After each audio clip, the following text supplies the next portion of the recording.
नमस्कार, मेरा नाम डॉक्टर रितु चतुर्वेदी है और आज मैं आप सभी लोगों के सामने एक वीडियो लेकर आई हूँ गुप्त काल का राजनीतिक इतिहास।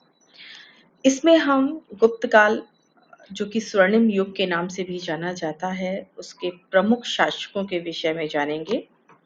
जैसा कि हम अपनी इस स्लाइड में देख सकते हैं कि अ, कितने सारे शासक इस राजवंश में थे जिन्होंने इस साम्राज्य को उन्नति के पथ पर ले जाने में अपनी महत्वपूर्ण भूमिका अदा की।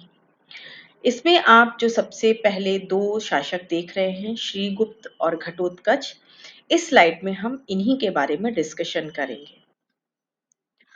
श्रीगुप्त और घटोत्कच ये प्रारंभिक शासक थे, लेकिन ये रियल फाउंडर नहीं थे। जैसा कि आप देख रहे हैं, ये श्रीगुप्त और घटोत्कच ये मैं आपको दिखा रही हूँ। श्रीगुप्त 240 से 280 सीसी यानी कॉमन एरा इन्होंने अ, किसी सार्वभौमिक सत्ता, कुछ लोग कहते हैं कि कुषाण के सामंत थे, कुछ कहते हैं शक के थे, कुछ कहते हैं कि लिच्छवियों के सामंत थे, लेकिन ये क्लियर नहीं है कि ये किसके सामंत थे। तो श्रीगुप्त और घटोत्कच यह किसी सार्वभौम सत्ता के सामंत थे और सामंत का मतलब होता है कि उनकी अधीनता में शासन करते थे, टैक्स पे करते थे, उनकी लैंड्स की रखवाली करते थे। अगर उन शासकों को सेना की ज़रूरत होती थी, तो वो सेना भी अवेलेबल कराते थे। तो ये स्वतंत्र शासक नहीं थे।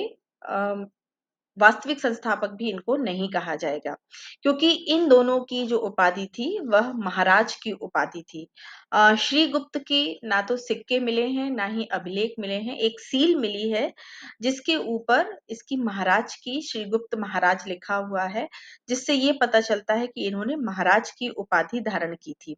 और महाराज की उपाधि जो धारण करते थे वह सामंत ही करते थे, क्योंकि गुप्त शासकों ने बहुत बड़ी-बड़ी उपाधियां धारण की हैं।